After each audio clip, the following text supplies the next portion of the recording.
Back to my channel guys. उम्मीद है कि आप लोग सब ठीक हो गए। और आज मैं आपको बताने जा रहा हूँ यार, ब्रह्मा टेम्पल पुष्कर सरोवर बैक में है। ब्रह्मा टेम्पल की पूरी हिस्ट्री।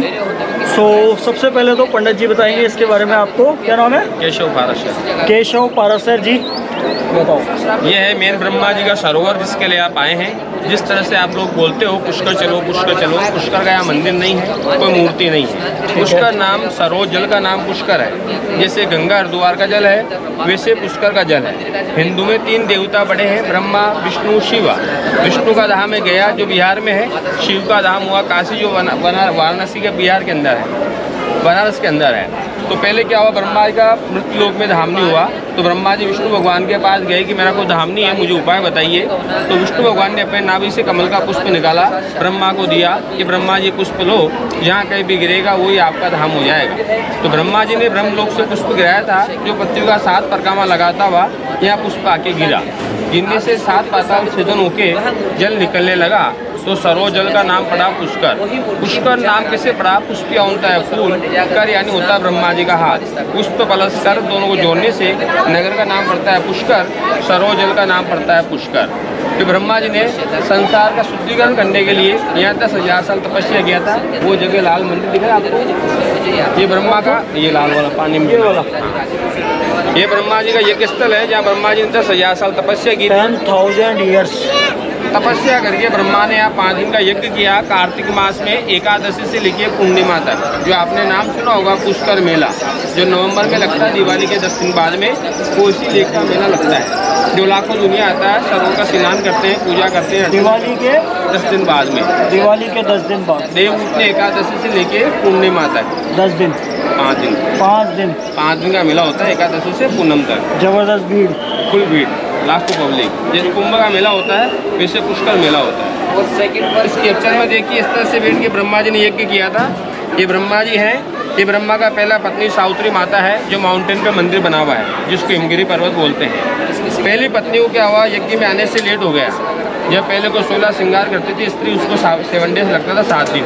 तो पहली पत्नी 7 दिन श्रृंगार व्यस्त हो गई। तो ब्रह्मा ने सोचा कि मेरी पत्नी 7 दिन लेट आएगी, मैं उसका इंतजार नहीं कर सकता, क्योंकि मैंने 10,000 साल तपस्या करके यज्ञ का मुहूर्त निकाला। यदि यज्ञ का मुहूर्त निकल गया तो संसार का रचना रुक जाएगा, सब कुछ खत्म हो जाएगा। तो ब्रह्मा ने सेकंड वाइफ बनाया गायत्री, जो ओम भूर्भुवस्सुः जो मंत्र बोलते हैं। ये ब्रह्मा का दूसरा वाइफ होता है गायत्री। ब्रह्मा इनके साथ शादी रचा के यज्ञ सुहा ओम सुहा की आहुति लगाते हैं। तो पहली पत्नी के कानों में स्वर सुनाई देता है कि यज्ञ शुरू कैसे हो गया, पत्नी बिना यज्ञ होता नहीं है। तो जैसे पहला पत्नी आके दूसरा पत्नी को देखा, पहला पत्नी ब्रह्मा से नाराज हो गया, ब्रह्मा को श्राप दे दिया कि ब्रह्मा जी आपने मेरे होते हुए दूसरा विवाह गायत्री के साथ किया, जाइए मैं आपको श्राप देती हूँ कि आपका संसार में एक ही मंदिर रहेगा, वो मंदिर श्रापित रहेगा, अपूजनीय मंदिर रहेगा। जो ब्रह्मा मंदिर बाहर बना है उसके अंदर कैप्चर बना, मूर्ति स्टेचू बना हुआ है, इसमें ब्रह्मा जी हैं, इनके साथ दूसरा पत्नी गायत्री बैठा हुआ है। इस मंदिर के अंदर साधु सन्यासी लोग पूजा अर्चना करते हैं। अपने घर में देखा हो सब देवता का अगरबत्ती करते हैं, पूजा करते हैं, लेकिन घर में ब्रह्मा जी का तस्वीर नहीं मिलता है। तो गृहस्थी लोग इसका पूजा करना वर्जित है, तो इसलिए ब्रह्मा जी का पूजा गृहस्थी लोग नहीं करते हैं। दूसरा श्राप दिया कि धर्मस्य धर्म रूपेण ब्रह्म रूपेण पुष्कर है। ब्रह्मा जी आपका जो वास्तविक स्वरूप जो रहेगा सरोवर जल में रहेगा, क्योंकि आपने जल के लिए 10,000 साल तपस्या किया, जल का यज्ञ किया, जल की पूजा की। तो जो भी यहाँ राजा रंग फकीर राष्ट्रपति आता है पहले सरोवर जल पे आता है, जल से सुख शांति का मनोकामना मांगता है, इसका पूजा करता है, मनोकामना मांग के मूर्ति का दर्शन किया जाता है। ये जल के चारों तरफ जो दिख रहे हैं आपको, ये पूरे 52 घाट हैं, 52 घाट। नगर में 1000 छोटा बड़ा मंदिर है, लेकिन सब मंदिरों को श्रापित है, किसी मंदिर का महत्व नहीं है। जो इम्पोर्टेंस है लेक का है, मानो तो देव है, नहीं तो साधारण जल है।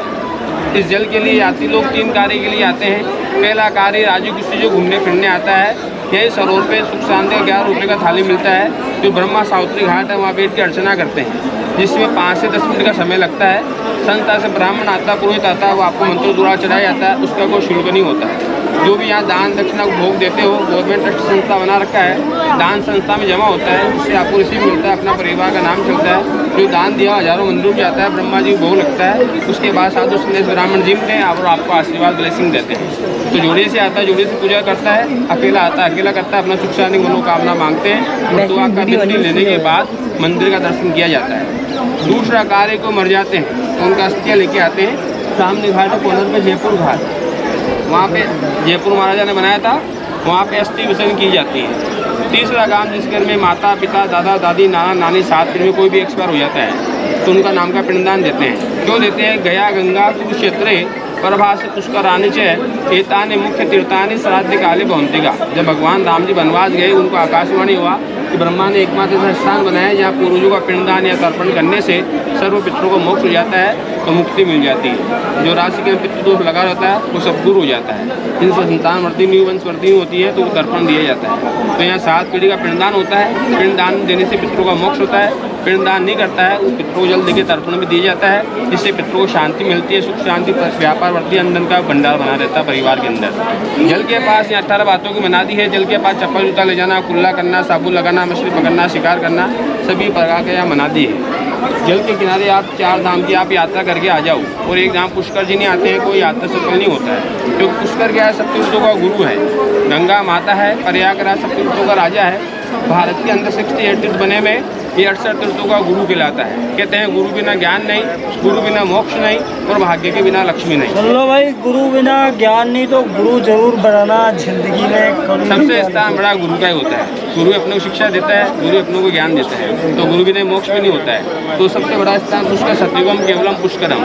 ये सत्युग का तीर्थ बना हुआ है पुष्कर। इसका मैं तो अभी कलयुग में भागीरथ गंगा जी लेके आए थे। लोग कलयुग में गंगा जी ज़्यादा जाते हैं। ये सत्युग का तीर्थ बना पुष्कर। सरोवर किनारे आप नीचे जाओ तो आपको 3 बात का विशेष ध्यान रखना है। पहली बात तो अपने ऊपर जेब से मोबाइल कैमरा पैसा हुए नीचे पॉकेट में रखना।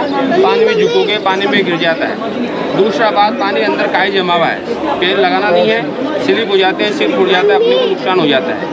तीसरा बात, माथे पे जल लगाना है, आंखों पे लगाना है, कानों पे लगाना है, हाथ को वॉश करना है, पैरों पे छींटे लगाने हैं। ये अपने बॉडी के 5 पार्ट होते हैं जिनको पंच महाभूत बोलते हैं। यहाँ 5 के जल लगने से पंच स्नान हो जाता है और स्नान का महत्व मिल जाता है। कहते हैं हमारे राजस्थान में विजयकांत हुए स्नान। ये सरोवर का महत्व है और यहाँ का जानकारी है। बोलिए पुष्कर जी महाराज की जय, ब्रह्मा जी महाराज की जय। टाइमिंग क्या रहती है? एक बार टाइमिंग आप बता दो। ये मतलब क्लोज होने का टाइम मंदिर का?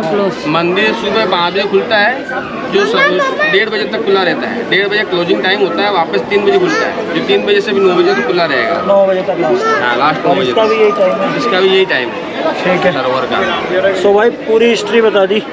वीडियो पसंद आया तो लाइक शेयर और चैनल को सब्सक्राइब। मिलता है बहुत जल्दी अगले वीडियो में, तब तक के लिए bye bye, till then sign out.